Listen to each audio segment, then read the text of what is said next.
பிற்படுத்தப்பட்டோர், மிகவும் பிற்படுத்தப்பட்டோர் மற்றும் சீர்மரபினர் நலன். சமூக நீதியின் பிறப்பிடமான தமிழ்நாட்டில் நாட்டிற்கே முன்னோடியாக பல்வேறு நலத்திட்டங்களை இந்த அரசு செயல்படுத்தி வருகிறது.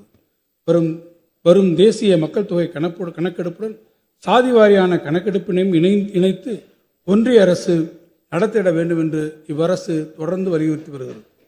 அதிகமான மாணவர் சேர்க்கை உள்ள 27 கல்லூரி மாணவர் விடுதிகள் மற்றும் கடந்த 4 ஆண்டுகளில் கல்லூரி விடுதிகளை தரம் உயர்த்தப்பட்ட 36 பிற்படுத்தப்பட்டோர், மிகவும் பிற்படுத்தப்பட்டோர், சீர்மரபினர் மற்றும் சிறுபான்மையினர் கல்லூரி மாணவர்கள் விடுதிகள் அடுத்த 2 ஆண்டுகளில் கட்டமைப்பு வசதி மேம்பாடு, சிறப்பு பழுது நீக்கம், புதுப்பித்தல் பணிகள் மேற்கொள்ளப்பட்டு தரம் உயர்த்தி புதுப்பொலிவுடன் திகழ புதிய திட்டம் வகுக்கப்படும்.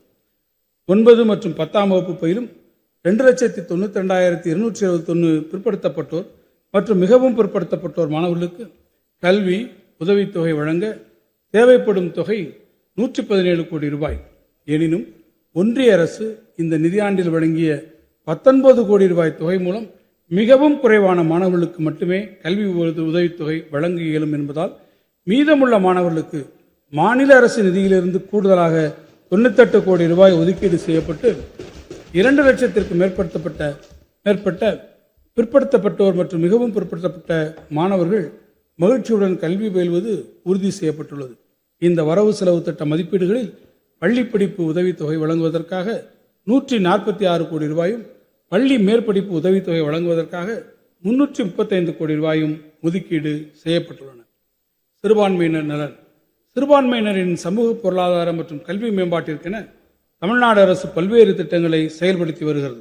இதுவரை 159 கல்வி நிறுவனங்களுக்கு சிறுபான்மை நிலை சான்றிதழ் வழங்கப்பட்டது மட்டுமின்றி இவற்றில் 103 கல்வி நிறுவனங்கள் நிரந்தர சான்றிதழும் பெற்றுள்ளன.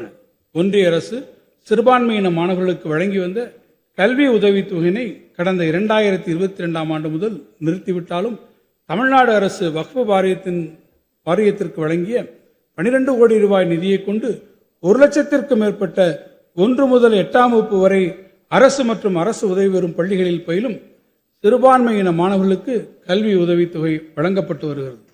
பழமை வாய்ந்த பள்ளிவாசல்களையும் தர்காக்களையும் பழுது பார்ப்பதற்கும் சீரமைப்பதற்கும் வரும் நிதியாண்டில் 10 கோடி ரூபாய் மானியம் வழங்கப்படும். அதேபோன்று பழமையான தேவாலயங்களை பழுது பார்ப்பதற்கும் சீரமைப்பதற்கும் இந்த ஆண்டு 10 கோடி ரூபாய் மானியம் வழங்கப்படும். இந்த வரவு செலவு திட்ட மதிப்பீடுகளில் பிற்படுத்தப்பட்டோர், மிகவும் பிற்படுத்தப்பட்டோர் மற்றும் சிறுபான்மையினர் நலத்துறைக்கு 1563 கோடி ரூபாய் ஒதுக்கீடு செய்யப்பட்டுள்ளது.